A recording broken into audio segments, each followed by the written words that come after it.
For so proudly we hailed at the twilight's last gleaming, whose broad stripes and bright stars through the perilous fight. Oh, the ramparts we walked were so gallantly streaming, and the rockets regular upon her singing out, yeah, through the night that our flag was still there. Oh, say, does that star-spangled banner yet wave? Oh, the land of the free and the home of the brave.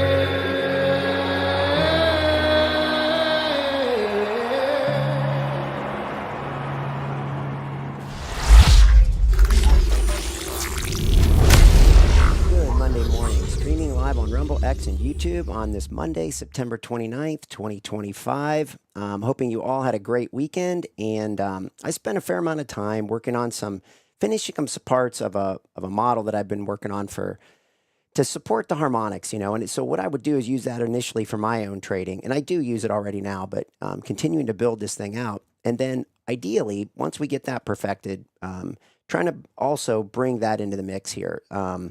Finding a way to put that in the community. It's not going to be easy to do that, but a couple things, right? We mentioned this Zano, right? This privacy coin. Okay, so think of Bitcoin, think of Ethereum, think of Monero, and if you kind of go down the chain from Monero would be something like a Zano, and it's a privacy platform.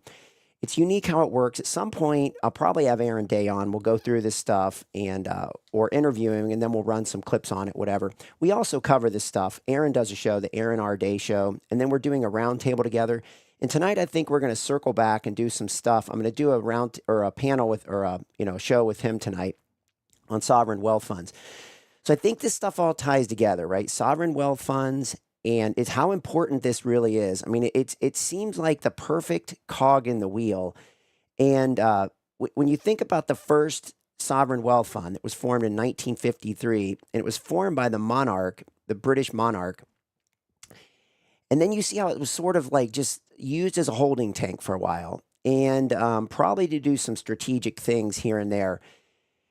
And so that's what we're going to try to break down tonight. And so, okay, back to the point, right? Back to Zano. We could do this stuff on Zano, right? We could instead of do it in a different way, right? So there's, again, I don't want to get too far ahead of things here, but I've talked to Aaron about this a lot. And what we need to do is we need to get things on Zano, right? We need to find a way to get things on there because it's a whole solution.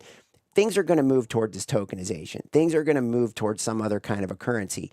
Problem is who controls it, right? That's the key. And today's Currency Monday. So this is kind of why I'm bringing this stuff up is, currency is a big deal because, again, it is a big deal and it isn't a big deal, right? If you can find a way to establish trade or commerce with your neighbor, with the guy across the street, with the guy halfway around the world, or a girl, and then, no matter where they may be, as long as you can find some way to create that commerce and create fair value of exchange, then everything's fine. As soon as that starts to break down and other people want to exert their will over that, governments and big business, right? That big business kind of just hides behind the government sometimes. I've talked about that in here multiple times. I had that professor who really opened my eyes, made me think when he said, Craig, all government is big business, is a shield for big business to hide behind. And it took me a long time to let that soak in. And then as I watched and absorbed that, and I sort of probably lost touch with that for 5 or 10 years. And then one day I was just thinking about something and it's like, he was right. I think he was right. And so, back to currency, back to Zano, back to privacy, tokenization, currency, how we're going to transact in the future with all this technology. Anything will work. Bark will work, paper currency will work, whatever will work. The problem is that was all private, right? So paper currency was private. As soon as we start going into this digital space, we lose our privacy, whether it's with Bitcoin, even probably Ethereum to some extent. I don't know the details of Ethereum. I haven't studied. I'm going to have to ask about that. It's a good question. But Bitcoin has been hijacked, right? It came out with this, the concept was great, and so it got a lot of people on this platform, a lot of people buying Bitcoin. And I think I didn't feel good about, even though I've had some, anyway, even though I've had exposure to it, I didn't really like it. I just didn't feel right to me. Not that it was, not that it was the wrong thing to be doing. It just didn't feel like a lasting entity. It felt like a test, kind of a test deal. And then we saw it get hijacked, and then you see Ethereum, and it's a little bit better on the contract side of things. And then you see Monero has the privacy. Then you see the Zano, things like this that are coming along. And can something like this give us a platform to build a system, put products on another system that has privacy? So again, trying to stay, move into the digital space, but retain the value of the paper currency, right? The value of bark, right? The value of raccoon skins, right? Whatever the currency that's being traded is, it doesn't really matter. The key is, does someone else have control over it? Okay. And privacy, I think in the next 5 years is going to become very, very important. So again, that's why we want to try to get out front of this. And if we can build this platform that enables people to look at markets in a different way, so one, we'd have the harmonics, but two, we would have the actual, how do you operate within that harmonic structure? And the time and there's a lot of things that have to go into that, but it's sort of come along at an interesting time. And then I just had the idea, well, could we do this on Zano? And it seemed like we could. So so that's what I was working on this weekend, and trying to finish some of that stuff up because I have to get that done before we can even think about putting it on this platform. All right. And I don't know how long stuff like this takes, with today's ability, with a couple good programmers and a decent platform, and the desire to get something on that platform, like something like this on that platform, you get the developers at Zano who would actually probably help you, right? Later on down the road, you don't. You lose that ability, right? Because if the platform grows, you're not going to be able to touch them. So anyway, so it's kind of a fascinating point in time. I'll kind of go into that more as I learn more myself. It's, we're all on the cutting edge here. But the key is privacy, right? Currency, privacy, and then the ability to transact with people in a fair, trustworthy, contractual, knowing that you're protected manner without having everybody knowing about it. Okay. All right. So hopefully that makes some sense. And, again, currency is a good day to bring that up and talk about it, even though it's on the forefront. But it's cutting edge. Anyway, we'll see where that goes. Okay. All right. Let's see. So I just wanted to go into this Charlie Kirk thing just briefly. Let me say good morning in here because we got Crash and Splash, Rachel, Jay White. Good morning, Zero Woe, Gordon Q. Hey, Gordon, good to see you in here. Okay, good. Just found out the show is back on. BDG, yeah, good morning. All right, Filippo. All right, let's get going. What investment should we focus on today? If the big DoD announcement tomorrow turns out to be a giant alien asteroid coming at us, have a great day. All right. Well, one of the things I do want to focus on today is taking a look at this dollar and the euro and the British pound, and probably take a look at Bitcoin, those four things, and then maybe take a quick look at the S&P and the Russell 2000. And the S&P because it gives us a big broad measure of things, and the Russell 2000 because it gives us a look at the small business. All right. So we just introduced that one over the last couple weeks, the Russell 2000. And now we feel like we have good coverage over the U.S. markets, right? We've got the Dow 30, the big cap, large cap stocks, the big names that everybody knows. And what does that mean? It's capital flows in. So again, this goes back to currency. If people are going to move money into the U.S. because of something going on in Europe, right? Weak economy, war, right? Anything that can happen in Europe, okay? We think it's a hotbed of bad things to come. If that's going to happen, the dollar could be the recipient of some of those capital flows. If that's the case, once it comes into the US dollar, where's it going to go from there? Well, it could go into the large cap stocks, the Dow 30, okay? Because those are the names everyone knows. People don't know the names of some little small cap company that's got, 300 employees. Global participants they don't have that exposure. They don't have the ability to dig in that deep. So what do? They just go straight to the Dow 30, right? They try to get US exposure, US stocks, or they go to the US bond market, right? Those are the two big recipients of capital flows. And then real estate, right? That's another one too. If they have a longer term initiative, then they would go into some kind of real estate holdings and so forth, if they can. And then we have the S&P 500, right? That's the big broad measure. 500 stocks gives us a good sampling, kind of like the Dow 30, but a bigger sampling of that, of the, a broad measure of the U.S. And then we get the NASDAQ. Obviously, we know that's tech weighted, 100 stocks in that index, very tech weighted. And then we have the Russell 2000, which is, I'm not even sure it actually has 2000, but the goal is to have 2000 in the index. And so you get another broad measure, but it's not big stocks. It's only small stocks, right? So there's a certain capitalization limit where it has to stay underneath that. So we have those 4 different indices, and then we can look at the Nikkei and the German DAX and, the UK FTSE and the CAC 40 out of France. And so we can go and we can look at the Indian stock market. We can look at the Chinese market. So we'll look at these different markets.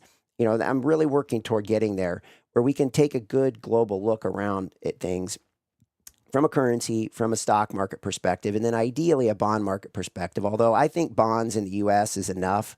Occasionally we might cover, a little bit out of Japan or a little bit out of the UK, Germany.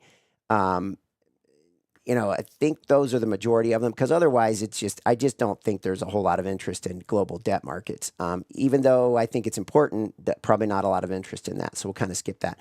So those are the things, right? Dollar, euro, British pound, Bitcoin. We want to take a look at S&P and Russell 2000. So we'll look at those charts coming up. All right. And then, so I did want to go into this Charlie Kirk thing just a little bit. TZ Burton, I'm going to make sure I get through the list. TZ Burton, David Rocket, Rock On. I like that. Rachel, I like privacy. Yeah, who doesn't? We should really value it because we take it for granted, I think, or we took it for granted. Let me put it that way, because there's good reason to believe that, whenever you sign an agreement, whether you're downloading an app or whatever, and you don't have a choice. You can't say, yeah, I want this app, but no, I don't agree to your terms. It's like, if you want that app, then you're going to agree to those terms, right? There is no choice. And once you sign those agreements, which are called clicker app agreements, you essentially just keep giving away a lot of your freedoms, all right? And a lot of this is, at this point, it's all based on arbitration. So if you wanted to sue Apple, you're going to have to go through some arbitration process for some wrongdoing.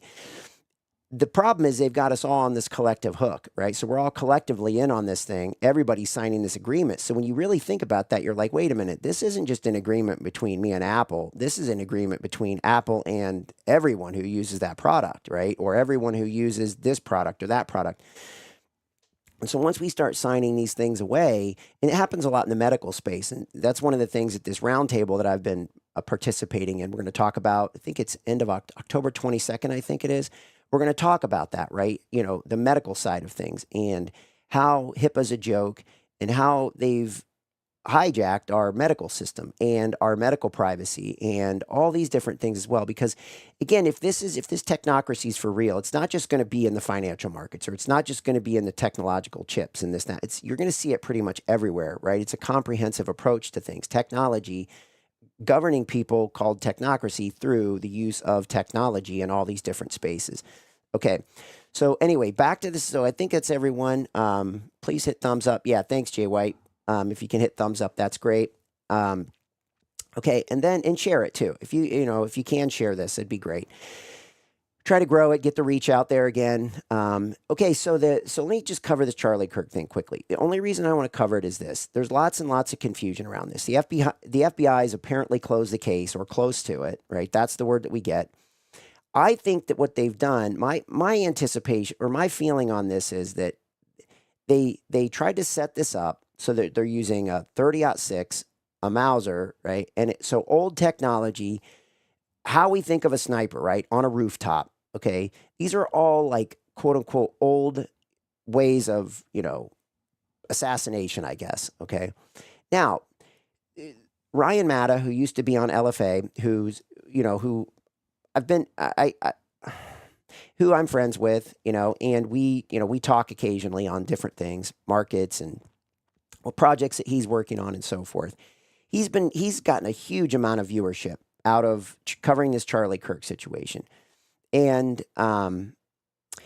so he's gone from, at first he started off with 3 shooters on the roofs, and then it was the shooting out of this lavalier pin on his lapel, right? A microphone, a lavalier microphone, on his lapel, and that shot through the neck. And he and Stu Peters were on, and they were talking about this.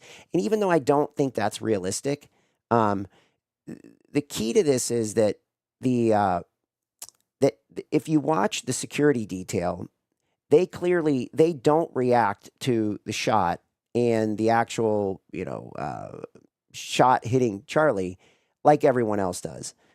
And there's hand signals going on. There's a lot of weird things going on with this. And I don't know how much, I kind of stay in my lane. So I'm not watching a lot of I'm watching certain things, but I'm not watching tons and tons of stuff. And so I don't know what's being covered. But what I think is this: they're trying to set this up for an old technology old sniper approach. What if, okay, so you bring in that lavalier mic, okay, shooting from here, how's it controlled? Who set it off? Who set off the detonation? Should that be the case? Like I said, I don't really believe this to be realistic, but it does start to bridge you towards something else.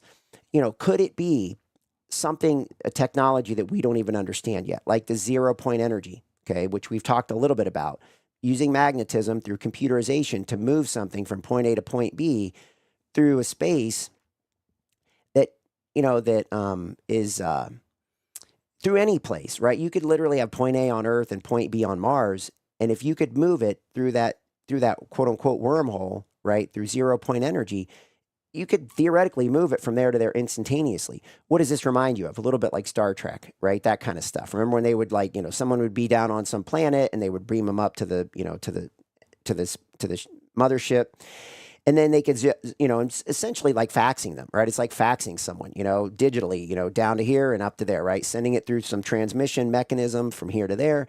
So again, could there be something like that going on? I know we're at a stretch here, right? But what I'm thinking is when they try to lure us over here that it's old technology, like 30-06 in my mind is something that's been around forever, and it's the old-fashioned way, just big, massive, like a hammer and sledgehammer approach. Was it actually the opposite of that? Was it not a low tech, but a high tech approach to the assassination, to the point where it could even be a holographic camera? Okay, I saw some people out there throwing the idea of a holographic camera. And how would you do that? Well, you'd have to be under a tent. You'd have to control the lighting. You'd have to control certain things so that you can actually fake it, right? Now, again, I'm just throwing these things out there because the reason that this matters. I mean, it matters, one, because it seems like Charlie Kirk. I mean, every clip that I'm seeing of him that pops up everywhere, I mean, the guy was brilliant, right? I mean, my brother sent me something last night, and I was watching it about Charlie Kirk just dissecting, I mean, the Bible with the politics with this. I mean, it's really impressive, his amount of knowledge for again, not going to college. And he was debating this professor on World War I and World War II on another clip that I had seen right after that. And he knew way more about the evolution and the process of going through World War I and World War II than the professor did. And that was the professor's specialty. So again, it makes my case again that education isn't where it's all, formal education isn't where it's at. It's really about knowing where to go, the Bible, knowing where to go, resources that you accumulate to figure, to learn about politics. Where do you go? When you want to know about, you can't just read the textbooks. You're going to have to dig deeper. You're going to have to find historians, and you're going to have to say, okay, is this correct? Does that make sense? Does this not make sense? Because history gets rewritten all the time. So anyway, back to Charlie Kirk. Obviously, to take him out, and because he was seems like everything about him seems like a really great guy. They needed to they potentially needed to take him out, right? Because he was a future presidential candidate. He was aggregating the youth vote, okay, from a different angle. So he was a threat. Clearly, he was a threat to someone, to Israel. He'd been stirring things up with Israel, apparently. We don't know, right? Lots and lots of confusion. The problem with this is this could go on for, as long as the JFK thing, right? It's 60 years later, and we still don't really have the answers to all that because it still doesn't get released. So this could be very much a dead end trap with some kind of a technology that we don't even understand. So we can spend our, every waking hour doing this, okay, and maybe trying to get, clicks, 5 million views like Ryan Matt has gotten, whatever. It's probably at 6 million by now, right? Because people are interested and they're looking for answers. The question is, are there really any answers to be had if the FBI has already closed the case? And this is sort of like signed, sealed, and delivered, even though we don't really know what happened here, okay? And we don't even know why it potentially happened. All right? So that's the other thing. Again, now this is the reason that I bring it up, is that while all this is going on, and while they can reinvigorate this story whenever they want, so you get a new video footage, okay, and you can now control the narrative, or you get some other piece of evidence, and now you can recontrol the narrative. So they can reinvigorate this whole situation whenever they want to take our attention away from something else. And again, I think that something else continues to be this World War III front. Why is that? Because the economy's weak in Europe. The economy's really weak in the UK. And what I want to get into today is Rachel Reeves, the Chancellor Exchequer of the UK. We see Starmer out there Keir Starmer, okay, the Prime Minister of the UK, making some pretty oddball claims, okay? You can follow up on it if you'd like. You can just look up Keir Starmer and, see where. But my whole I don't want to get too deep into all that because I've already gotten deep into Charlie Kirk and, what this could be being used for, right? Something we can't figure out to continue to take our attention away from this weakening economy and the buildup of World War III, all right?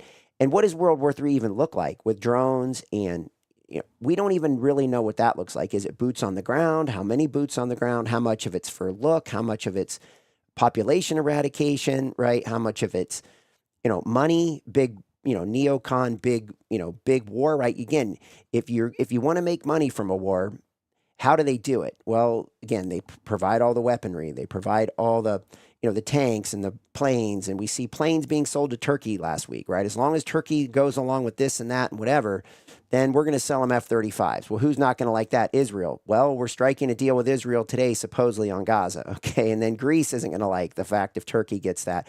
A lot of people in that region aren't going to like it if Turkey has a whole new grouping of F-16s and F-35s, because now that makes them more of a military and technological threat.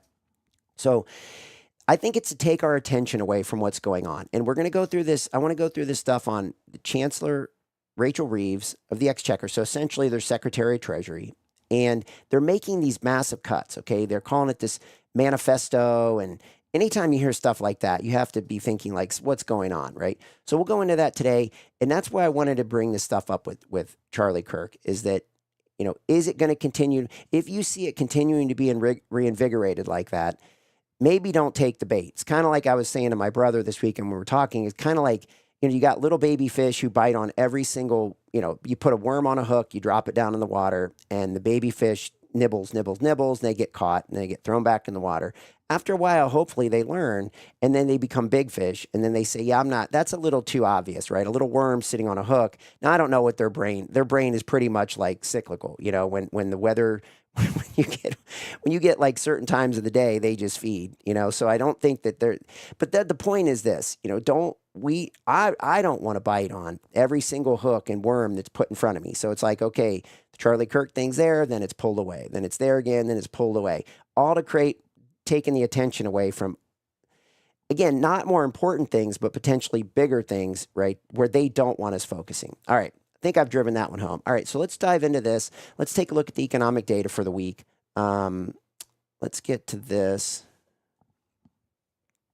All right. And let me clear this off. See if that's working. Okay, good. All right. All right, let's cruise through this. So this is the overall view for the week. We have pending home sales. We're going to finally take a look at this home sales, where it's at, because we're getting pretty close. We get we get a couple data points this week. I think Case-Shiller. I think is Case-Shiller's either this week or next week. That's a big one that factors into this whole housing data. But we'll take a look at that today at 10 o'clock. We get pending home sales. We'll look at that here in a second. President Trump speaking today at 1 o'clock. Netanyahu is going to be in the U.S. for the fourth time since President Trump took office. And sure enough, what are they talking about? The supposed ceasefire in Gaza. Okay, we'll talk about that here in a minute. And then tonight we get China manufacturing PMI. Watching this, I want to go through a couple things on China today too. The nice thing with currencies, we can sort of take a shotgun approach and cover quite a few different things. And that's what we're going to do today is kind of take this shotgun approach and see if we can't kind of wrap it up here at the end and pull it all together with the currency. All right. And then Tuesday night, we're going to get Bank of Australia has a rate announcement. Remember, 2 weeks ago, we had Bank of England, U.S. Well, 3 weeks ago, we had the European Central Bank. Then right after that, we had the U.S., we had the Bank of England, Bank of Japan, and who else did we have? Bank of Canada, maybe? I think it was Bank of Canada. And then we had Bank of Japan. And then last week, what did we have? Switzerland, right? So we're watching that, right, for the Swiss franc, again, currency related. And then we get this week, right, Bank of Australia. And that pretty much completes the major central banks. How do we know that? Well, who have the biggest currencies in the world? We can go through the list, right? We have the dollar. That's the world reserve currency, sits on one side of the teeter-totter. It basically gets compared to everything on the other side of the teeter-totter, which is Australian dollar, British pound, Canadian dollar, the euro, the Japanese yen, the Swiss franc, Swedish krona. And I think that's it. Maybe New Zealand dollar fits in there, and maybe you could even throw the Mexican peso in there, right? So, and I think I said Canadian dollar. So those are the major currency pairs. And that means also those are the major central banks out there. So those are the ones we really watch. There's other ones out there we can use to get little detail, possible little inclinations of like what's going on in certain regions. But those are the major ones right there that we just mentioned, and they attach to a major currency pair. Or major currency, all right? And then we get out of Europe, we get preliminary CPI out of Germany on tomorrow. I think that's important because just this whole European front, right? We're going to continue to pound on that. This whole European front, the economic trouble they're in, and how do they get out of it? And the point I want to make today with the UK when we get to that is how much trouble they're in. You can already see them struggling hard with what's going on. And I think we're going to continue to see this out of Germany too. And if the CPI is high, that just causes more problems for them, right? They have low growth, they have high CPI, you can call that stagflation. It's a big problem for them, and it's very hard to dig your way out of that kind of stuff because with that goes confidence. Confidence goes down the drain with that, and once you lose confidence in the people, it's pretty much a train wreck, and the only way out of that is to, again, create a diversion and get everybody focused on war instead of this other stuff, right? So again, the bigger the mess, the bigger the diversion, right, to pull it back together. And that's what concerns me. The further we go with Germany, with these in UK and France and the whole region over there, the Balkans, everything, right? The whole European zone. The further they go down in the hole economically, the bigger of a diversion they need to dig themselves out, if they can even do that. All right.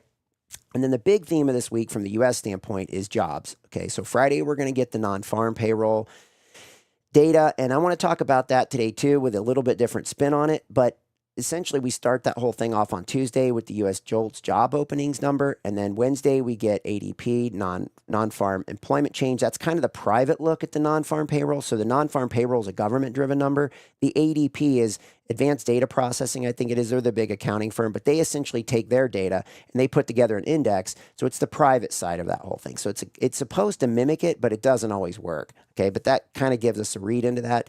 And then Europe, we're going to look at this core CPI flash estimate year over year. Again, another look at an inflation read. Then we get some more manufacturing data out of the U.S. We've been watching that closely, right? We watched all those manufacturing data points come out last week out of Europe, and then watching it in the U.S. And again, thinking that this ties into potentially the Russell 2000, which is another reason we have that on our list, to see if we can see signs of manufacturing base really coming back on the private side, not just through the news media, all right? And then we get a little bit of economic data out of Switzerland, the Swiss CPI, and more CPI data, more inflation data out of Europe. And then unemployment claims, that comes every Thursday, but it sort of takes on a little more importance on a jobs week because, again, everybody looks at the JOLTS, the ADP, the unemployment claims, and the non-farm payroll 4 days in a row, 4 data points, and there's sort of a collective takeaway on that, okay? And then Thursday evening, Bank of Japan Governor Ueda speaks. Japan's in big trouble right now from a political standpoint. The LDP, which is a big political party, we'll get into that one day this week. I was going to cover it today, but it's just too much. There's real weakness in Japan, right? The government is weak. The prime minister is change. We just saw Shiba step down, and Ueda was running the Bank of Japan. And you'd like to think these are separate institutions, but they're really not, because the government in Japan issues debt, and then when nobody else buys it, the Bank of Japan buys it. So essentially, these two, they're not separate, all right? And there's real weakness across Japan.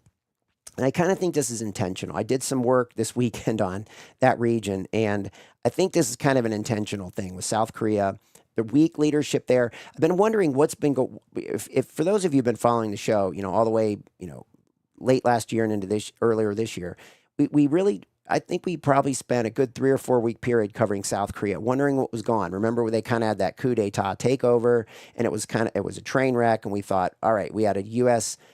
operative in there, and then they got taken out. It was a train wreck, and the guy was going to go to jail, then he wasn't, then he was, and he wasn't. I think that this is just weakness, okay, in that region, and there's a reason for this, all right? We'll just continue to go into that, because I think this Europe and Asia, especially that Northern Asia region, is problematic. Japan's a big economy. South Korea is a fairly good-sized economy, but very critical in that whole hub. And you'll see today when we talk about China, there's a stand down. I have to at least mention it. We'll be back to this in a second, but China is asking the U.S. to change its stance on Taiwan, okay? So think about this whole region: Japan, South Korea, North Korea, obviously, fighting in the war on behalf of Russia, right? Taking up sides against Ukraine. But that's a whole different animal.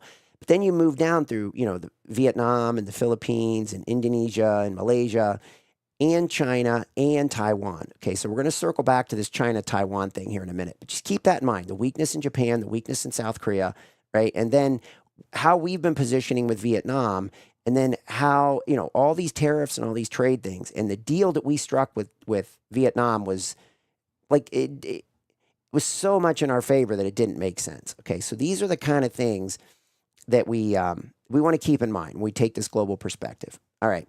And then I think that gets us through this week of data. We have a couple FOMC speakers still hanging around. The big one is that Stephen Moran. We talked about him last week. He's a guy that was the National Economic Council advisor, got pushed in quickly into the FOMC, onto the FOMC board, and now, he's a big talking point. He's really way out on the whole extreme of this thing. All these other FOMC members, right, like this week, Jefferson, Williams, there's going to be a fair amount of FOMC speakers this week. I think there's a handful today. We'll get into. They're speaking all throughout the week. And what really matters here, though, is the Federal Reserve meets October 29th. And we can get into this. We'll get into this data at this point. I think this is a good spot to get into it. So let's just think a little bit ahead. So October 29th is the next central bank meeting. All right, we just had one, and the U.S. cut 25 basis points. President Trump had been pressuring the Fed to cut for a long time. Lots and lots of pressure, right? Trying to basically skew the FOMC board with people dropping out, adding people, trying to get Lisa Cook kicked out of there for illegal mortgage fraud, right? So trying to rearrange the Federal Reserve to vote to lower interest rates. It's exactly what Stephen Moran wants, right? Stephen Moran's calling for multiple 50 basis point rate cuts. That's crazy, right? Especially when you're at all-time highs in the stock market. And we talked about this last week, trying to reestablish the debt. We have a lot of debt, 37.5, headed toward 38 trillion by the end of this year, probably. It's not getting any better. And so what do we have to do? Try to restructure that. And so what do we need to do that? We need lower interest rates. And we need lots of confidence in the U.S., okay? We saw good growth numbers coming out of the U.S. last week. All right, the GDP came out much stronger than expected. So the U.S. is definitely distancing itself from the rest of the world. Now, October 29th is the next central bank meeting. October 15th is the next CPI reading, Consumer Price Index. That's a big one that is going to get the headlines. We also know the personal consumption expenditure is the big one that the Fed looks at. We talked about that, came out on last week. I think we'll revisit. Did we revisit that one? Let's just go to that. I think we can revisit that one Friday here. There it is. Okay. So the core PCE was expected at 0.2, came in at 0.2, flat. Okay. Personal income actually up 0.3 to 0.4, right? And then we'll just ignore this University of Michigan sentiment because it didn't matter this week and last week, right? So we've got that. Then we go into today. Okay, let's take a look at today's economic data, right? So we have, so this will be perfect. This will set things up. All right, so looking ahead, Fed meeting October 29th, just had one. Odds are for 75 basis points, so a quarter, 25, 25, 25. Okay, 75 basis points, 3 rate cuts for 2025. And then they have penciled in for 2026, maybe 1 to 2, depending upon how things go, right? Obviously, less murky the further we go out in the future. What's going to change the opinion of the Fed? The CPI, okay, potentially. The jobs data this week, all right? Now, here's where I want to throw a different spin on this, right? People won't really talk about this. So we in the U.S. have the lowest population growth in probably 100 years, right? Some of it's because of closing the border and deportations, okay? And the question is, how many jobs do we really need to create? If we're going to really shut that stuff down and we're really going to say, all right, we're going to come up with these deals where we're going to control the immigration and we're actually going to, for the first time in a long time, have a good idea of who's coming in, what's their background, what's their expertise? Why are we having them come in? Is it because they're going to pay $5 million for a golden card to come in? Or are they going to pay, is it these H-1B visas and $100,000? So we've seen these things popping into the mix this last week with India, the H-1B visa thing, for those of you who've been following that. So it's what we're talking about here is we always look at these job data numbers as we try to compare them inside the U.S. in terms of, did we add service jobs? Did we add manufacturing jobs? Were they temporary jobs? Were they government jobs, right? We look at things that way. And that's a typical question, okay?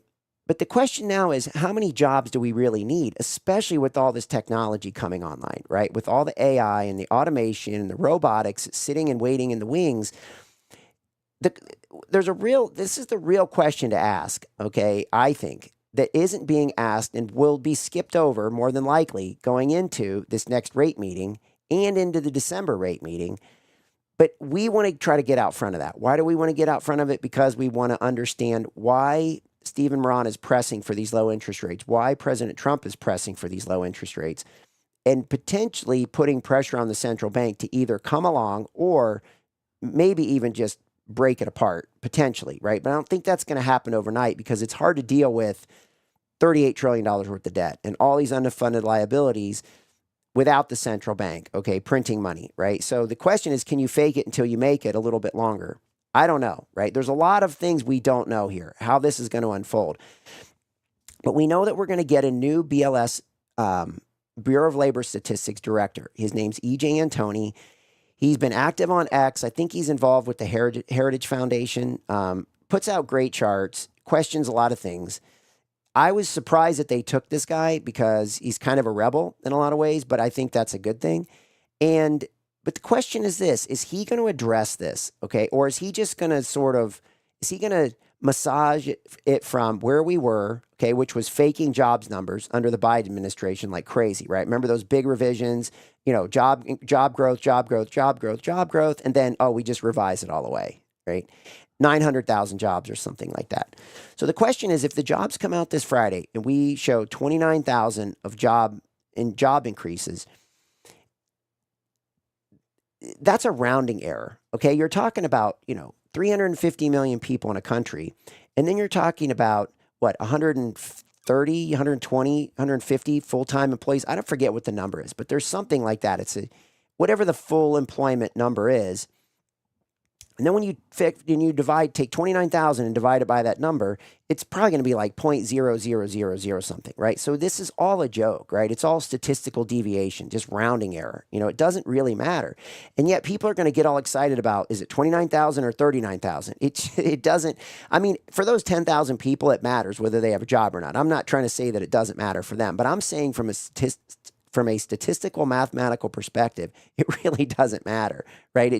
It's a wash. When you're trying to pull big levers, it just doesn't matter. Now, if you're that person that's getting the job or you're not, it matters a lot, right? So I don't want to say that jobs don't matter. I just want to say that from pulling big levers, it really is insignificant. And we don't really know. We can't keep, our data is not that good, right? To keep, it could be, but it's not, right? It could be that good, but it's not that good. Okay, so will he have the guts? Will E.J. Antoni have the guts to discuss this stuff? Will the administration have the guts to talk about this? That we may not need that many new jobs with this low population growth, especially if you consider, right, that the U.S. is the most productive large economy in the world.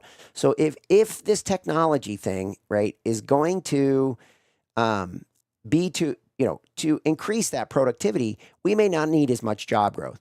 So now you have to factor in what is President Trump and what is Stephen Moran talking about, because you're thinking, again, the Fed's mandate is two things: price stability, keeping inflation, in check, which they haven't been successful at, right? Their target's 2% and they're sitting somewhere around 3%. So they haven't been effective at that.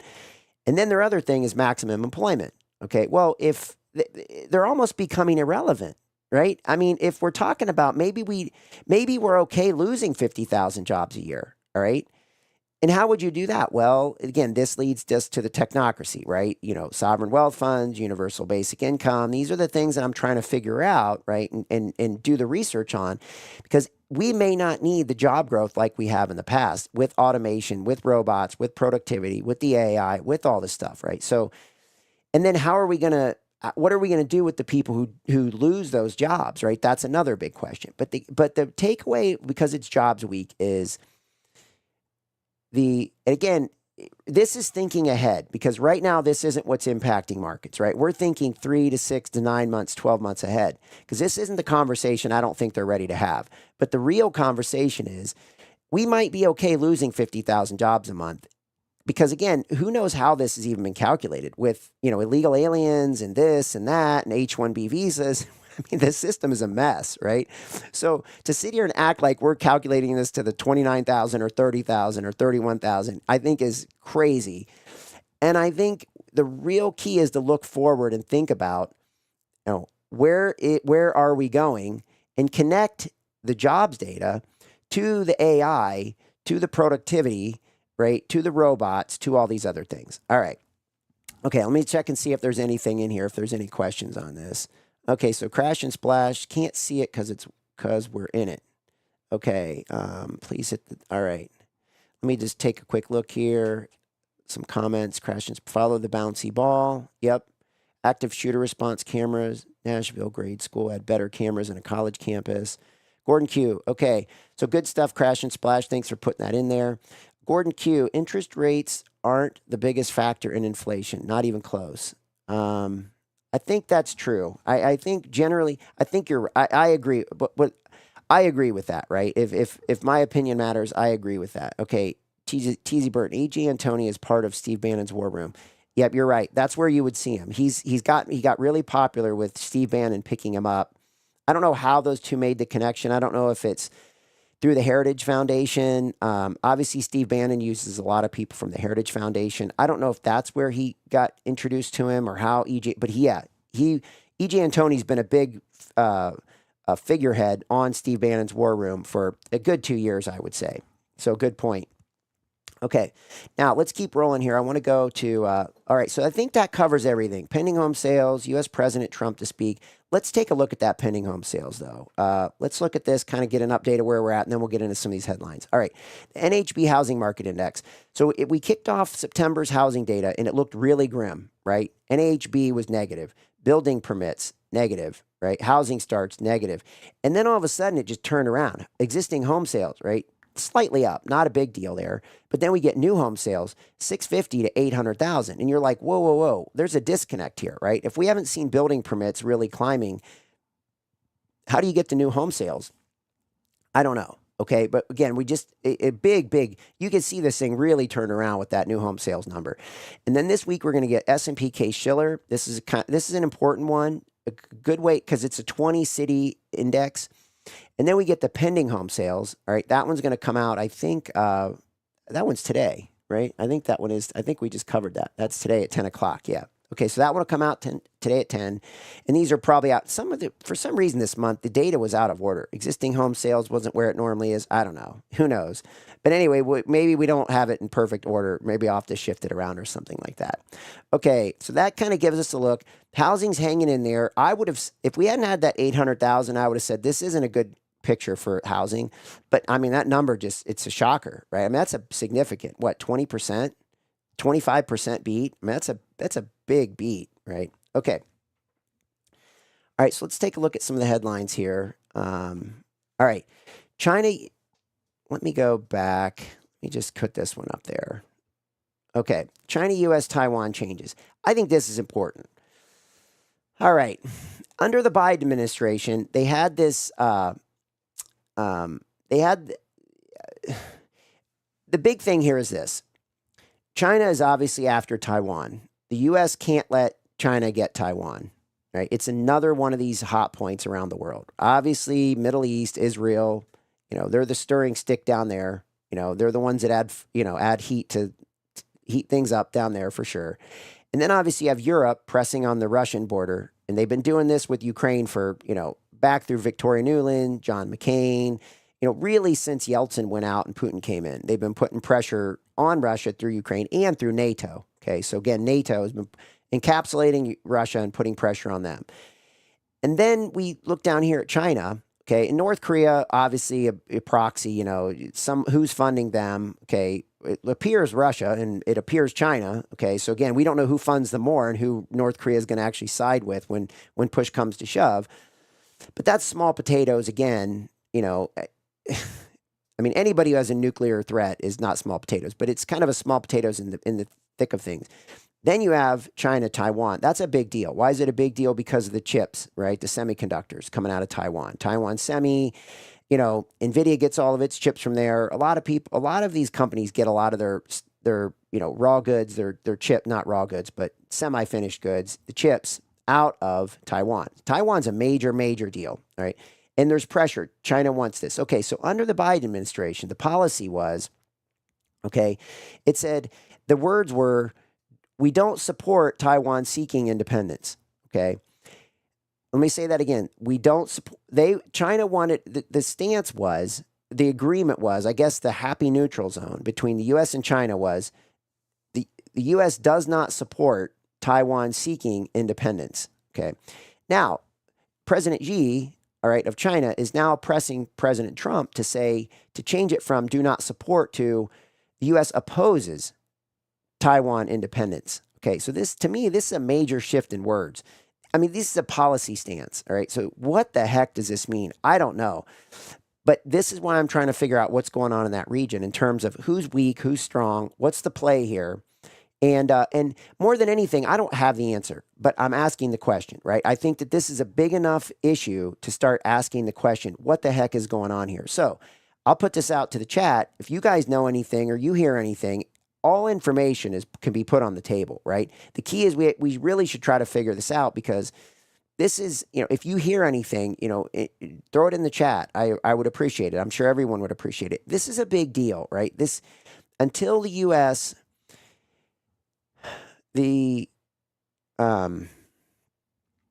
the U.S. can control our own chip output internally, we're heavily reliant on Taiwan. And what are we doing changing our stance from support to oppose Taiwan having its own independence? To me, this is a problem. I don't know where it leads. I don't know. I have suspicions, but I don't think it's worth bringing those suspicions up because I can't back them up. It's just kind of a gut feel, of how economics work and things work and kind of what I think's going on there's a lot of suspicion, right? I would have to go a little conspiratorial here potentially, right? Or go in that zone of not knowing to really give my opinion on this. But I'm just very concerned. I'm going to leave it at that. I'm very concerned when I see these changes being made, and I'm going to keep this on my watch list. All right. Okay. So I think that covers that. The other thing with China, again, we saw the data point. We have the PMI data coming out of China. I want to watch that. We've talked about China weakness, foreign direct investment not going to China.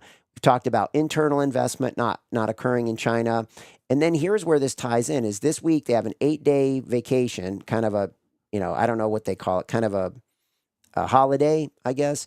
And it starts Wednesday and it runs 8 days, and they call it Golden Week. And so 2.36 billion projected trips, all right, are going to occur. Chinese people are going to be taking these trips during this 8-day break. So they'll be traveling around. The question is, are they traveling, okay, but spending less, all right? That could be a good read. If we can get that read out of there, how much spending occurred when they were traveling? So they're going to move about, but the question is, are they spending, all right? So the key is to look at the per capita spending, right? And so again, another way to look at this is, of course, when people have that kind of time off, what do? Well, a lot of times people go and they watch movies. So there's 11 major films coming up in China. So the key is, if we can get a read out of this, if I can, if again, this is where ChatGPT and some of these things do come in handy because they can scour things pretty well. Can we get box office information out of there, right? Are a lot of people going to the theaters on this break? Or are they not spending the money? Okay, are they staying home? Are they going out picnicking? I don't know what the Chinese people do in their time off. The question is, do we see less spending? Because that would be a sign of lack of confidence, something going on internally that they can't stimulate, right? They can't. And, there's people saying that, China's markets, and I've been one of them, saying that China's markets have been somewhat uninvestable, right? Whether you agree with, investing in China or not, economically, it's been uninvestable for the last 5 to 7 years. And we saw that big stimulus package come out in late 2024. And a lot of people were saying, what's his name, of Appaloosa Management. I can't think of his name off the top of my head. But anyway, we had clips from him on, and he was saying, just buy it. Doesn't matter. When the central bank gets behind something like this and you get this kind of a stimulus package, just buy China, right? And he was loading up on it. But I'm drawing a blank on his name. Anyway, so the key is this, is China still uninvestable or not? I want to see what's going on with the people. Are they spending money or not? All right. Okay, keeping a little bit on that front, right? We've got this Rachel Reeves in the UK, right? She, I think do I have something on this one? I don't think I do. This is just a lot of me. Sorry about that. Okay, and all right, again, important things, I think, all right? I wouldn't take this time if I didn't think these things were important. Okay, let's go through this real quickly, right? Rachel Reeves has a commitment to fiscal rules standards, all right? And they have these manifesto commitments, which, again, I can't pretend and act like I know what all this stuff means. I just know that when someone calls it a manifesto, and that means they're probably going to break it, right? More than likely. Okay, so she's speaking at this party conference, all right, this week. We know that there's issues going on there with Nigel Farage stirring things up. We don't know who this guy, we know who this guy is, right? He was part of the Brexit. Okay, he played a big role in that. He's been an operative. He's been a catalyst for change a lot of times, right? An antagonist. And so the question is this. They've got 3 things they can pull the trigger on, right? This VAT tax, income tax, and this net income. I think it's some net income stand from the corporate level, right? And so the key is this. They need money. They're going to go find a way to tax people, all right? And they're going to break this manifesto. All right, those are their 3 main levers, right? And so the question is, how much of this is going to be categorized as a wealth tax? And what does that mean for the people? We don't know. But they're already trying to take away holidays. They're trying to take away healthcare stuff, right? There's a lot of bad things going on in the UK. We could spend a 2-hour show on this alone, right? All the things that they've been doing over the last 6 months, they just aren't good, okay? Rachel Reeves, remember her, right? Crying in there, potentially going to get canned from her job. And then we see Keir Starmer under pressure. And then President Trump comes to his defense on occasion and says, we get along so well with him. And then he was at the castle with King Charles last, a week or 2 ago. And then Keir Starmer, a meeting with him the next day. So again, the U.S. is sort of coming to the U.K.'s defense here to some degree. And then we saw that big technological spend, right? All the tech bros went with President Trump to the castle, to the UK, right? And the $10 billion of spend on AI and data. The problem is you were going to put data centers up in the UK and they don't have the energy, right? They went down this wind tunnel, literally down a wind tunnel, but down the path of all this, wind energy. And now they're sort of stuck, right? They don't have the ability to potentially power all this. So what are they going to do? They're potentially going to take the electricity away from the people, charge them more, take away their holidays, take away their health care, take away this, take away tax them, some kind of a wealth tax. We don't know to what degree it's going to be. This is a problem, okay? People aren't going to be happy. They haven't been happy, and it's only going to probably get worse. So I watched this video or a live interview with this lady, Anna Leach. Okay, so I find it funny. I've mentioned this in here many times. Cute girl, right? Rachel Reeves isn't, not. I wouldn't call her, beauty pageant, but but again, this isn't about intelligence or capabilities or anything like that. I just see when I see them line up, women, when a country's in a bad situation, it's because then the people can't get as angry, right, at them. It's harder to get angry at women than it is men, I think. And so you see Rachel Reeves, and then we see this other lady, Anna Leach. Okay, she was out. She's head of the Institute of Directors, and she's the chief economist. She was out basically sort of flying cover for Rachel Reeves, sort of not. It's very interesting to watch the positioning. But here's what she said. The UK has the highest borrowing cost in the G7. So out of the biggest countries, the G7 countries, that doesn't include Russia, right? It would be G8 with them. But the big countries, right? Kind of like those ones we were talking about with the currencies and the central banks and so forth. So for various reasons, okay, including higher inflation, they have the highest costs. Again, back to the energy, right? Back to all these different things, okay? Not a good situation for the UK.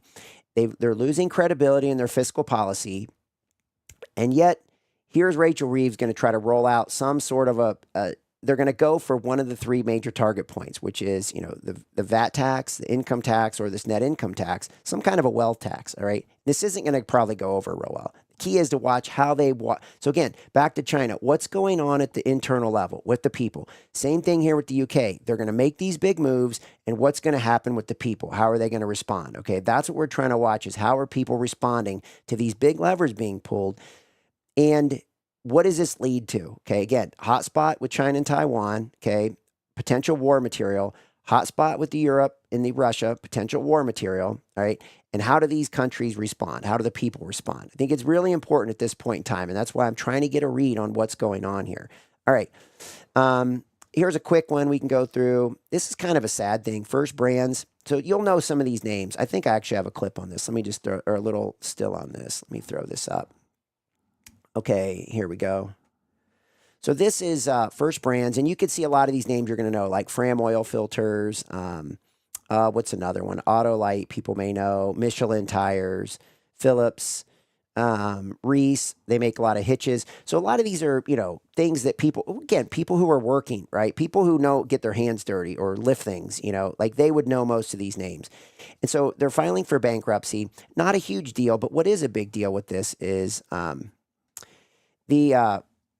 who took them out, right? Apollo, okay, Global, right, a hedge fund, and another one called Diameter Global Capital, basically exposed them, saying that, accounting issues, right? Scrutiny of reliance on borrowing against future cash flows, all right? Again, you could probably pin that on anybody. I just want to watch this. This one, there's a couple little things I read that just, put my antenna up on this one. These are a lot of the products you'll see sold at Walmart. Let's just see what goes on here and see if there isn't a connection. If there's something here, I'll bring this one back up. I just wanted to introduce it. One, it's kind of a sad, they're going to be fine, right? They'll make it through this bankruptcy, I'm sure. But it's the attack by Wall Street. And what do they know, right? What does Apollo is a little shady to me. So I know that's a whole other animal, getting in all these different hedge funds and private equity funds and who does what and why and who's there. And so I don't want to bog you down with all that stuff, but this one concerns me a little bit.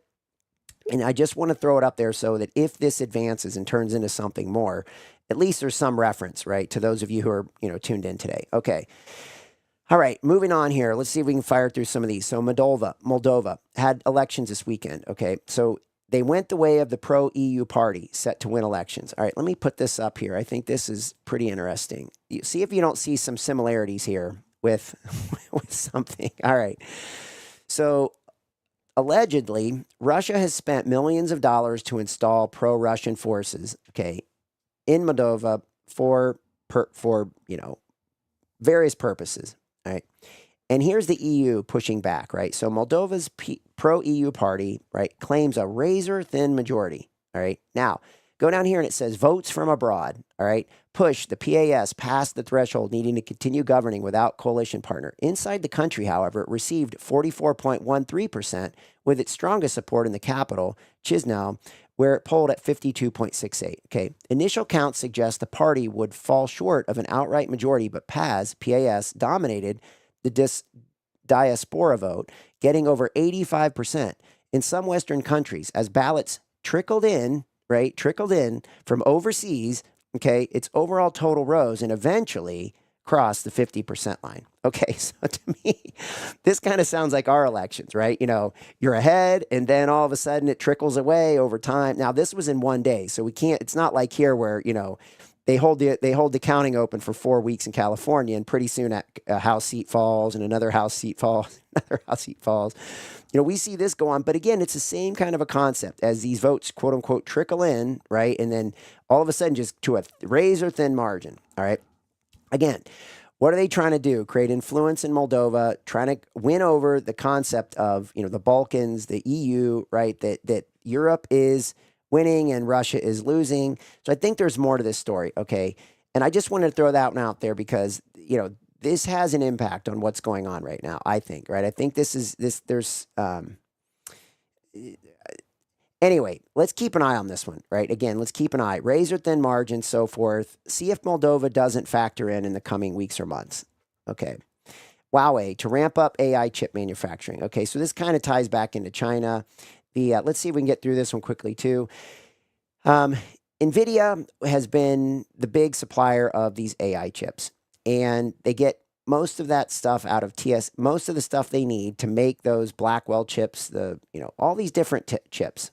Okay, the Blackwell's the most advanced in their arsenal, and they get it out of Taiwan again, right? So the key is to here's a game that I think's been being played here, right? Is that you want to keep China out of the game, and you want to delay, or you want to essentially, in a fair way, somewhat fair way, right, cause China to make tough decisions.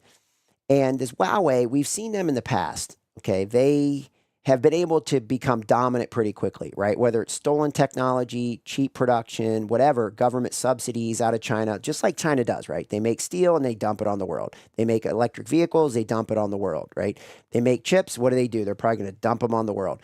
And some of it's stolen technology, right? Some of it is,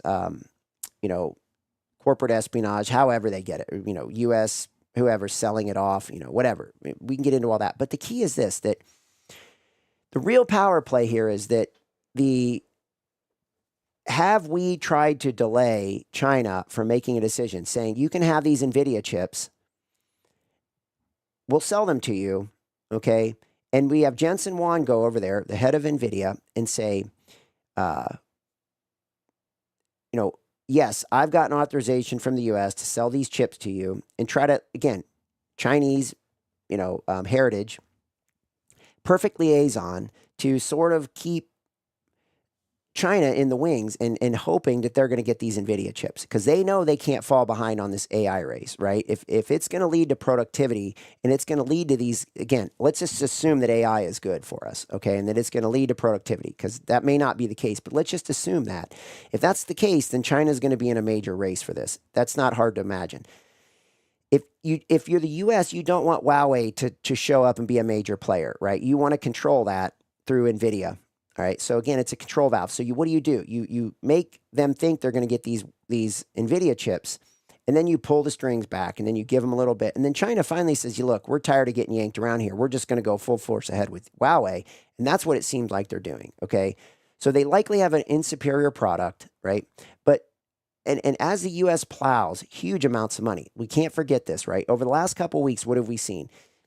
We've seen $4 trillion getting piled into, we've seen huge amounts of money getting piled in. We've seen people saying they're way overspending, right? We saw a couple, famous analysts last week, Ken Griffin and David Einhorn, say, we've seen this with the NASDAQ bubble before. We're overspending. We're getting out front of ourselves. We're going too far. Now, even though we went through the NASDAQ bubble, what we can't forget is that even though we bubbled up and we crashed, there were a lot of productivity gains that came through that. Okay, so is the crash worth what you get out of it, the productivity gains? That's the question. Again, these are the tough questions asked that no one really asks. But they're all thinking this. They just don't tell us this, right? The question is it worth the crash to gain the productivity and to gain the foothold? And then you just sort of clean the balance sheet and chuck off what you don't want. And then you get the productivity. And the question is, who benefits from that, right? Is it we the people, or is it the big corporations who get the bailout from the central banks? Okay, so they may need to keep the central banks around for a little while, right, for the bailout that may come on the backside of this AI crash. But here's the key, is that there's the Huawei is going to be doubling the output of its top AI chips, okay? And they believe that they have enough technology here that they're going to, and again, this could be all bluff, right? We just don't know. But this is what they're saying, is that they are going to make chips powerful enough that it's actually going to train the AI algorithms, right, in order to compete and exceed NVIDIA's capabilities. Now, why would they just 2 weeks ago be wanting to buy NVIDIA chips? And then all of a sudden they say, oh, well, we think you're putting tracking devices in these NVIDIA chips. So the shoe's on the other foot now, right? They didn't have any problems putting chips in our country and tracking where they were going and tracking who knows what. But when the shoe's on the other foot, right, and NVIDIA's putting the chips in their country, and now they're saying, wait a minute, this isn't a good idea. And then they tell you, yeah, but we want to buy them. And that's part of this trade negotiation, right, is we'll give you your rare earth metals and these other things if you give us your chips. And other things, right? That wasn't the only negotiation, but that was the primary negotiation. And so now you say to yourself, is this all a big bluff by China? That they're trying to bluff that Huawei has this much technology and so that's the question here. And the reason we bring this up is, again, the whole thing with Taiwan and China and changing that outlook and the business side of this, right? The business side of this is the chips, and the strategic side of this, which is the U.S. has to retain access to Taiwan for these chips until we find another solution. Otherwise, we're in big trouble, right? We're in big trouble if we go into a war in the channel and we get cut off from Taiwan on these chips. It's kind of like, well, I'll just leave it at that. It's pretty self-explanatory. We're in big trouble. Okay. All right, the deal on Gaza. All right, so Trump. This is going to be a big thing today. Again, we talked about this. Netanyahu coming to the White House 4 times since President Trump's presidency, and they're going to talk about supposedly ending the war in Gaza, okay? And they're going to, the one side is peace and ending the war. The other side is getting the hostages back, all right? And so President Trump came out and said there's a real chance of a ceasefire deal here. And, yeah, here we go. And so the question is, the Israeli troops have already reached the heart of Gaza City. Okay, they're working methodically to turn up Hamas infrastructure, supposedly. Okay, and then they have this 21-point plan. Okay, to be presented by the regional leaders. All right, and I don't know. I just question all this because it's almost done. Right now, they're going to do a ceasefire when the damage has been done. This wasn't like this stopped atrocities. Right, basically the takeover has occurred in my mind. And, we go back to, late 2023 with the stand down, and, it relates back to the energy we talked about at the 7937 on the harmonics, and the fact that this whole thing looked like a scam back then, right? Israel stands down. They get authorization to basically do whatever they want in the region because they're now retaliating for this brutal attack that apparently occurred on their soil. And then crude oil goes down, okay, which told us it was a scam, okay? That isn't what was going on. And then we see all these incursions by Israel into all these different places, even recently firing missiles into Qatar. Okay. And now this thing's supposedly fixed and done and cleaned up. Right. And now they're going to say, oh, it's all done. Let's get back the hostages, make it look good on the surface, put a little bow on it, tighten everything up.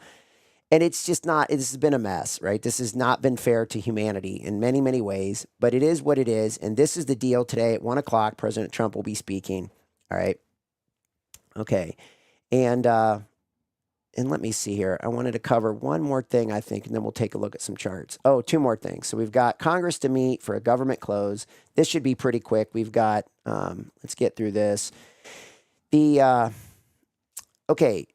these are the players, of course, Thune, Schumer, Johnson, and Hakeem Jeffries. Now, here's why this matters, is that the Republicans need 7 Democratic Senate votes, all right, to get this thing to go through. And again, we're talking about the shutdown that's coming, Tuesday night at midnight, October 1st, as the clock strikes midnight. And to me, this again, we're so sick and tired of these games. Here's the government spending, right? This is what'll supposedly be in talk, right? You can see the biggest parts of this: Department of Health and Human Services, 27%; Social Security Administration, 23%. And then we get Department of Treasury, 21%; Defense, 12%; Department of Veterans Affairs, 5%; and then we have the other at 12%. Okay, so again, this is what's supposedly in the mix. Is this what it's really all about or not? I don't know. I mean, we've been through this so many times. It's like you just shake your head. Just shake your head on the whole thing. But that's where we're at on that whole deal. We'll see what happens with that. And then one more quick point I want to cover. This will tie a little bit back to the whole European region. So Lufthansa to cut 4,000 jobs. Again, back to jobs. And things we know, right?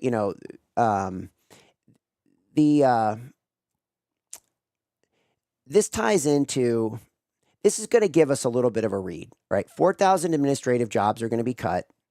I want to say by the end of the year, if I'm not, I think there's a huge chunk that's come by the end of the year. And then there's going to be a lot more that comes into 2028 and into 2030. So the timing on this is odd. Okay. 2030, we know there's the 2030 agenda. We know that, the automation is going to be a lot further along over the next 3 to 4 years. Right. And so how far does the AI go? Okay. And not just in the manufacturing of this, right? Manufacturing of airplanes and that kind of stuff. But now we're talking about servicing. Okay. The reason I would bring this up is like ticketing. Okay. And dynamic pricing. So, we all feel like, you log on to buy an airplane ticket and you're like, oh, that's not so bad, whatever the price is. And then you may log in the next day and you wonder if the thing tracks you. And it's like, okay, here he is again. He wants to buy this ticket. Let's run it up 50 more bucks. Is it just the time lapse that occurred? Is it less seats available because people are buying that? Or is it just because they've tracked you and now they know you want it, so they're going to charge you more? I don't know, right? These are the questions that pop up in my mind. But this is going to be a gradual process to let go of these 4,000 employees, okay? Losses through automation and process consolidation, right? The majority of the reductions in jobs are going to come out of Germany, but they also have operations in Belgium, Switzerland, and all across Europe. And so these are the things. It's not only going to affect, right? We just can't, I've been focusing on manufacturing, but I just wanted to bring this in because this will affect services and other things like that too, right? The AI. So does this all tie in? All right. Now with that, I think that covers everything I wanted to cover. Big things in the news. Hopefully that's a cohesive concept of what really matters is the people. And the problem is we see issues in the UK. We see issues with China. What's China going to do? Can they recover? Are they recovering? Or are they bluffing us in so many ways like they tend to do? Okay. All right. Let me jump over here. Let's take a look at a couple charts. Let's look at the dollar. I want to dive in here and take a look at this. We've got, okay. So here's what I've been looking at, right? We can look at, we've got a converging triangle on this dollar. All right. Bigger picture. Maybe we'll look at that. But in my mind, this is I'm waiting to see what happens here. We had a double bottom, right? That's the big takeaway. And that may sound really simple. And it's like, can that be what really causes the bottom to occur? Is it really that simple? Well, again, technicals tend to work. Markets like to push to test levels. So, we get this low back in here. All right, back in, what is this? Let me slide this up so we can get the date. Okay, so here we go. So back in July, all right, we get this low right here. And let me just change this so you can see. I'll change this to pink. Okay. All right. So we've got that down here, this low in the pink box. And then we get another low here just recently. So a double bottom. The question is can that put in a base? Well, we're at this critical spot. Let me blow this up so you can see it on a daily chart. We're at this moving average right here. Okay. And the question is, can we pop above that blue line, that turquoise line? If the euro, so it's funny that it stopped there. Okay. You can see it's sort of tested this on the way down multiple times, right? It's tested it here. Okay. It's tested it here, here, here.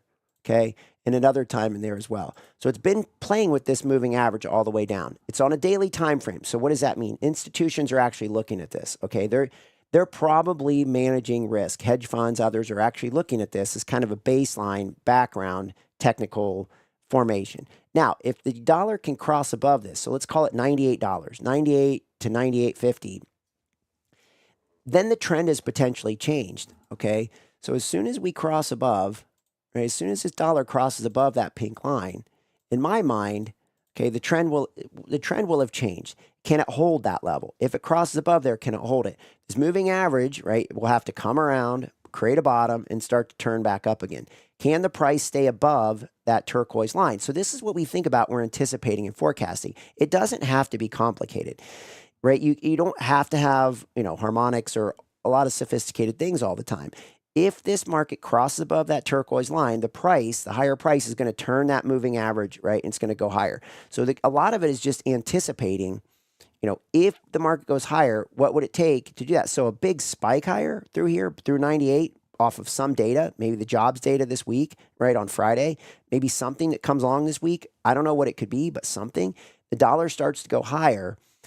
All of a sudden, the moving average starts to come up, and we see an energy build starting to occur up in here, right? You can see the red going inside the white, okay? So we're starting to get we usually put that in blue. Let me just even though it's going to be a circle, let me just put that in dark. So you can see right there where I put that dark circle up there, the red's going inside the white. So there's energy building there, right? Again, markets breathe. They breathe out, they breathe in. This market is getting ready to move. Does it going to happen today, tomorrow, in the next couple weeks, month? I don't know, right? But that's what we're watching for. Now, let's take a quick look at this. Let's get a bigger picture on this from a converging triangle perspective, right? So we got this high back in here, back in 2000, okay? Then we come down here around 2005, 2008. So this is around the real estate crisis. And then the dollar just continues this nice uptrend, right? So essentially, let me do this. I'll kind of highlight this, right? So you can see the trend. There's a kind of trend flattens right there.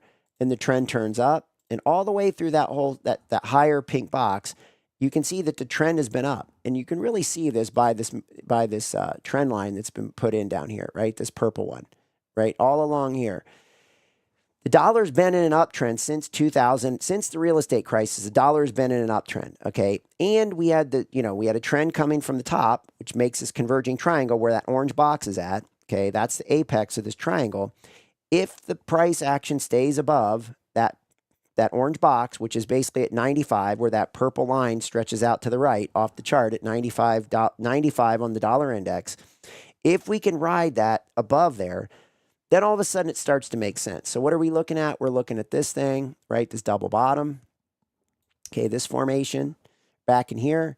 And we're seeing, can the price action rise above that turquoise line? And then what do we do if we get that? Now we start to get a spot where we can manage the risk, okay? If someone wants to get long the dollar or short the euro or short the British pound or short any other currency, or what does that mean for markets, okay? Because this will have implications for debt markets, equity markets, all kinds of things. If that happens, then that's what we're looking for, right? We're looking for the price to climb above there, climb above that kind of that pinkish strip that I put on there, and hold above that level, right? So that's at 98. So again, our stop's around 95, right? Or where we're looking at, like this thing, not our stop, our failure point's below 95 on the dollar. We have to reevaluate everything below 95. Above 98, we have to say, wait a minute, this thing might be turning up. We have a double bottom, right? We've cleared this area, and this is what they would call a W formation, right? You can see there's a W here. Let me just, how can I show this? Okay, I'll just do it with this. So we got the pink box, we go down, we put a bottom in a W, we come up here, right? We put in the peak of the W, right? The spike up in the middle, we come back down, okay, there's the W. As soon as we clear this height up in here, right, which is right around 100, if we clear that, the trend, a lot of people use this, right? This is an old school technique, right? The W formation. Markets come down, put in the left side of the W, go up, put in the middle part, come down. And as soon as they clear the middle part of that, a lot of people look at that as a trend has changed, right? The trend's in place. We're looking at this $98 level in the index. So again, 98 to 100 is a significant zone. So it clears 98. We think the trend has turned up. It clears 100. All of a sudden, that starts to show up on people's radars, and people are looking at the dollar in a totally different light, okay? The dollar's still pretty negative. People are still pretty negative on it, so that's that. All right, let's take a look at this euro because it's going to look like the inverse, right? This is the euro. Basically, flip it upside down. It's the biggest component on the other side of the teeter-totter to the dollar, and we have a double top, okay? So we wouldn't really expect anything else. Then we can start to go to the longer term charts, right? We've got this monthly, are we in a consolidative pattern? I mean, this is turned into a pretty messy chart. I mean, I've traded this market since, back through here, 2008. I mean, I've traded it really since it came about in 2000. And I think this market's a total fraud personally. But, that doesn't matter what I think on this. But here's one thing we can look at, right? We've got an energy build taking place, okay? And so what we'd love to get is some kind of a harmonic structure, right, on this euro or the Swiss franc or the British pound or the Canadian dollar. We haven't had them in here in a while. It'd be very interesting to see if in the next month or so, maybe even we get new data, another day, right? Wednesday we'll have new data. Do we get new harmonic structures into the new month of October? That would be really fascinating. That would help us manage the risk on this whole trade. And I think this Swiss franc could be a big, big trade. I think euro could be a big trade. Canadian dollar, Australia, they're all lined up for big, big moves. All right, look, we wanted to look at the British pound. Let's take a quick look at that because we were talking about the UK today. Here's a monthly chart on the British pound. Again, we have an energy build taking place. All right, I'll put that in the blue as well.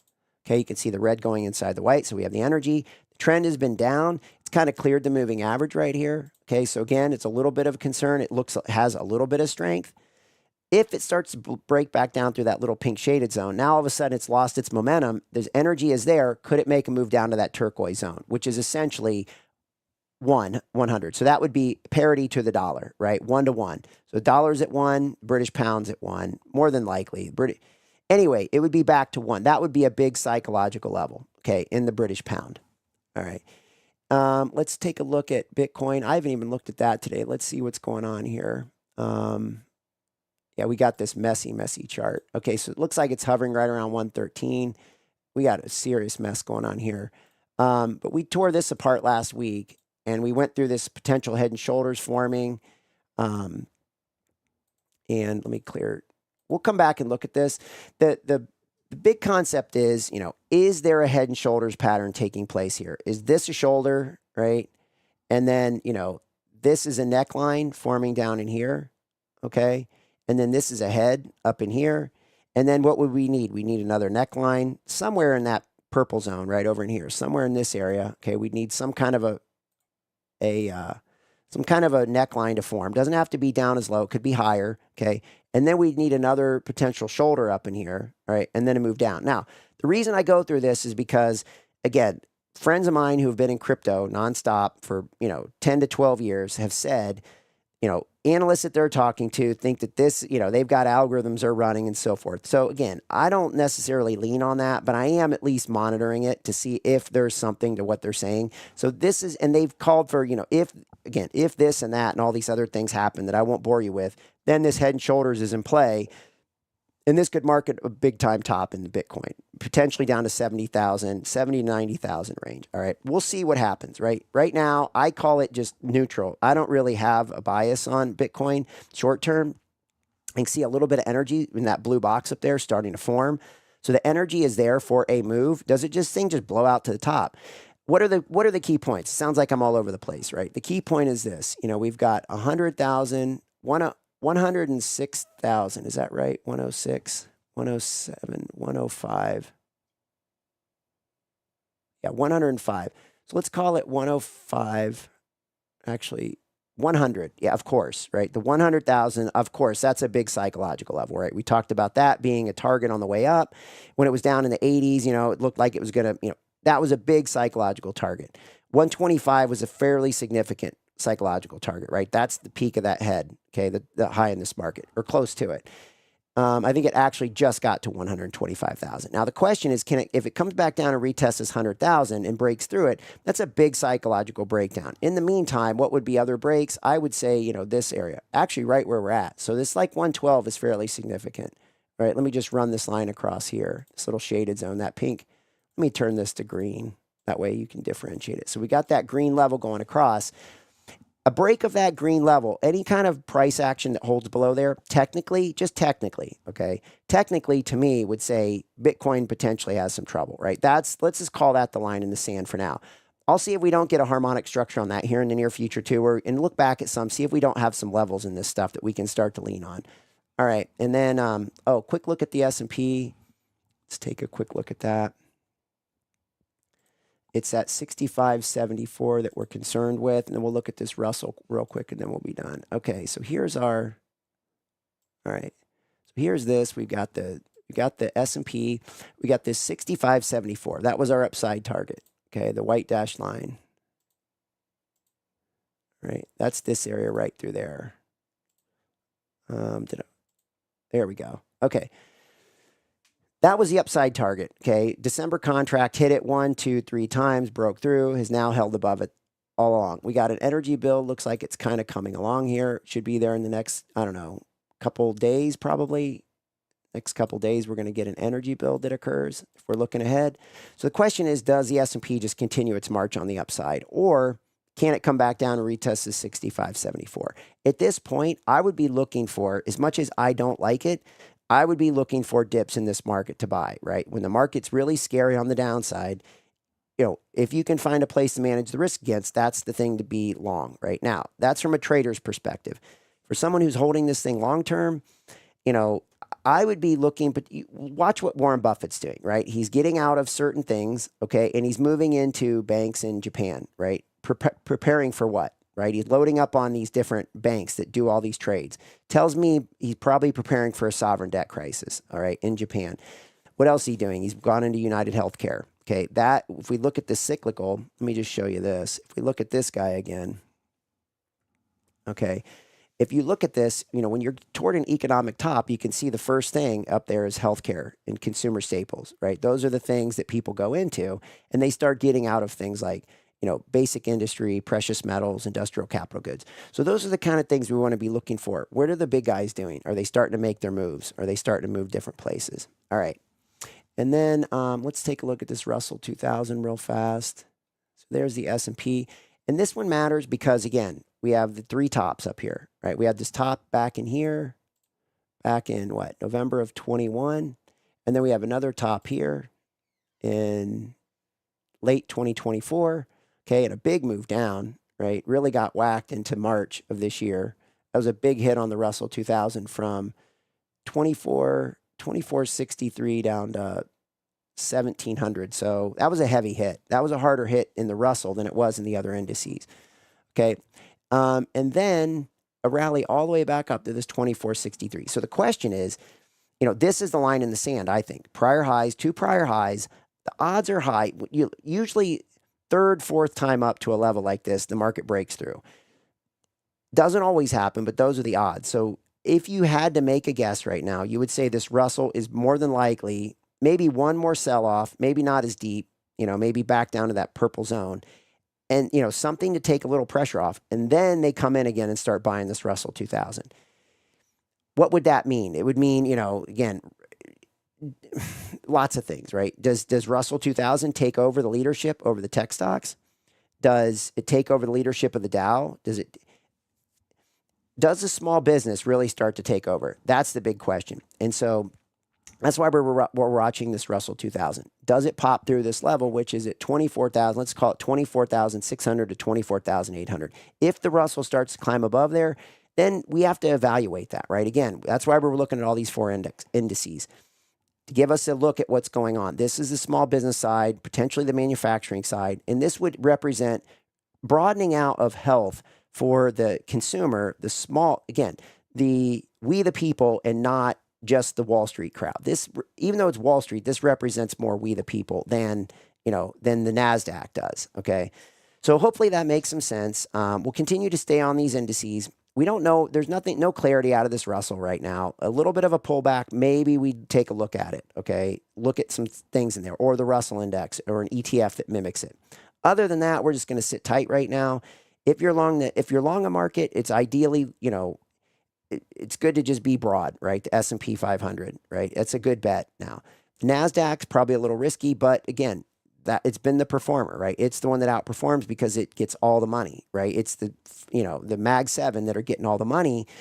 They're the ones that are going to get the $4 trillion over the coming years, right, into this tech space. So again, if someone, again, we can measure the risk on that against that 24,165. Let me just show that real fast, because that was the upside harmonic. So the beauty of these harmonics is, even though it didn't stop, I mean, it did hesitate there, but even though it didn't stop, okay, and potentially mark a top like I thought could happen, right? Wanted to see what would happen if we got there.